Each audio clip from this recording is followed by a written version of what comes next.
നല്ല ഫ്രഷ് കശുവണ്ടി നെടുകെ കീറി അതിൻ്റെ പരിപ്പെടുത്ത് കറി വെച്ച് കഴിച്ചിട്ടുണ്ടോ? അടിപൊളി ടേസ്റ്റാണ് കേട്ടോ. അപ്പം ഞങ്ങൾ പറമ്പിലേക്ക് ഞാനും തൃജും കറി വെക്കാൻ എന്തെങ്കിലും കിട്ടുമോ വിചാരിച്ച് പോയി നോക്കിയതാണ്. അച്ഛനാണെങ്കിൽ അപ്പോഴത്തേക്കും കുമ്പളങ്ങ പറിച്ച് വെച്ചിട്ടുണ്ടായിരുന്നു.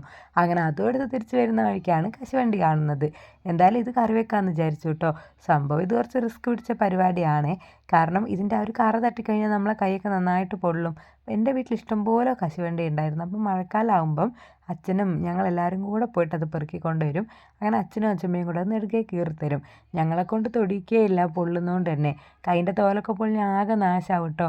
അപ്പം ഞാൻ കയ്യിൽ കവറിടാൻ മടിച്ചിട്ട് ഒരു കയ്യിൽ കവറൊക്കെ ഇട്ടിട്ട് അത് കീറിയെടുത്ത് തിളച്ച വെള്ളത്തിലേക്ക് ഇട്ട് കൊടുത്തിട്ടുണ്ട്. എന്നാലേ അതിൻ്റെ ആ ഒരു തോല് പോയി കിട്ടുള്ളൂ. പിന്നെ നമുക്ക് ഇതിലേക്ക് ഉള്ളി, തക്കാളി, പച്ചമുളക്, കറിവേപ്പില, വെളുത്തുള്ളി എല്ലാം വേണം കേട്ടോ. പിന്നെ അതിലേക്ക് കുരുമുളക് പൊടി, ചിക്കൻ മസാല, മഞ്ഞൾപ്പൊടി, മുളക് പൊടി, മല്ലിപ്പൊടി ഒക്കെ ചേർത്ത് കശുവണ്ടിയും കൂടെ ചേർത്ത് നന്നായിട്ട് ഇളക്കി സെറ്റാക്കുക. കുറച്ച് വെള്ളവും കൂടെ ഒഴിച്ച് കൊടുക്കുക.